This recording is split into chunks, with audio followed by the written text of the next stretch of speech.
Првото битолско дерби во ракометната Суперлига пред 5000-ната публика го доби Пелистер со резултат 24:21. Одлично навивање и тврд надпревар без голем број на погодоци во спортската сала Младост.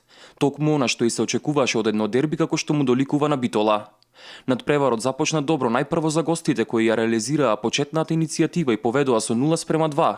Но Пелистер се консолидираше скоро во текот на целиот надпревар ја имаш играта под контрола.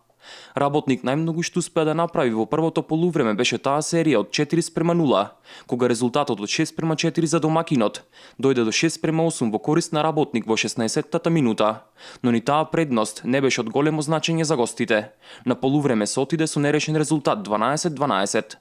Надпреварот се чини беше решен во последните 15 минути, кога гостите постигнаа само еден, а примија дури 7 гола. Мислам дека тотално потврдивме на надпревар разлика што имавме и добри моменти, но сепак ќе кажам дека на некој начин се уплашивме од победата.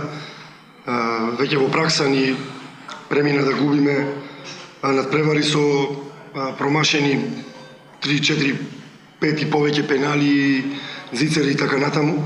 Со една таква лоша реализација сигурно дека не може да се победи не само Пелистер како еден од поквалитетните тимови, но ни една друга екипа од македонското првенство. Искусниот тренер на Пелистер Касим Каменица по надпреварот истакна дека е задоволен од остварената победа, но не и од прикажаното на теренот. Повика публиката во Битола да остане на ова ниво како на овој надпревар и вети подобри партии на неговиот колектив во иднина. Ја не знам шта би ново могao речи с обзиром... Јас не би додал ништо. Тренерот на противничката екипа Иван Марковски кажа се: "Сакам да изјавам дека сум воодушевен од публиката која дојде на дерби надпреварот.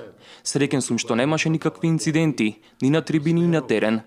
На теренот се водеше една битка и тотално се согласувам дека и двете екипи потфрлија. Не сум задоволен од нашата представа денес. Пред нас е светла иднина и сакам публиката да се задржи на ова ниво и да не прати и во наредниот период.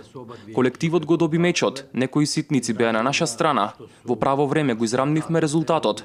Победивме и тоа го одлучи крајниот скор.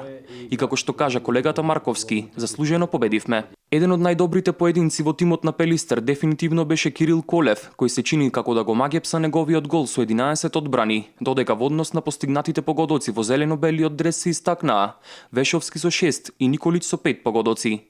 Во тимот на Еврофарм Работник, Чурлевски постигна 5 гола, а Караиванов и Хенрике по 4. На крај секако дека со овој надпревар се покажа дека со самото влегување на Работник во Суперлигата значајно ќе се влијае на квалитетот на лигата, а до следното градско дерби Пелистер останува газда на Битола.